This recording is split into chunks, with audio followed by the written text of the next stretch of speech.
कारण आपल्याला पाहायला मिळणार आहे 4 डिसेंबरच्या भागात की ओवीला जानकी हॉस्पिटलमध्ये घेऊन जाते आणि जानकीकडे पैसे नसतात, त्यामुळे डॉक्टर ओवीचा इलाज करायला तयार नसतात.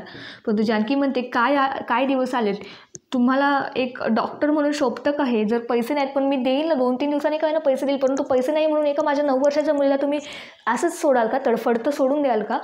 अहो पण जरा विचार करा, जरा माणुसकीचा विचार करा, असं जानकी म्हणत असते. आणि तिचे हे बोल ऐकून तिथले सर्वजण भावूक झालेले असतात. ती म्हणत असते, माझी मुलगी म्हणत होती की आई मला डॉक्टरांकडे ने, तेच मला बरं करू शकतात, परंतु आता तिला काय सांगू की डॉक्टर इतके पैसे मागतायत आणि ते माझ्याकडे नाही आहेत, म्हणून तुझा जीव मी वाचवू शकत नाही आहे, असं जानकी म्हणत असते. आणि तिथला हॉस्पिटलमधला पूर्ण स्टाफ जो असतो तो खूप भावूक झालेला असतो जानकीचं हे बोलणं ऐकून. आता डॉक्टर जे आहेत तिचा इलाज करायला घेतात ओवीचा, परंतु आता इकडे ऐश्वर्या जी असते ती नानांचा हात पिरगळत असते आणि म्हणत असते की काय रे म्हातारा, तुला फार माज आलाय का? तुला प्रॉपर्टीचे पेपर कुठे ठेवले हे मला सांगायचं नाही का? पटकन सांग. आणि हात पिरगळत असते.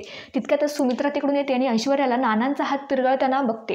आता सुमित्रासमोर ऐश्वर्याचं खरं रूप आलेलं असतं, परंतु सुमित्रा जी आहे ती ऐश्वर्याला ओळखू शकेल का हे बघणं रंजक ठरणार आहे. परंतु घरोघरी मातीच्या चुली ही मालिका तुम्हाला आवडते का ते कमेंटमध्ये सांगायला विसरू नका.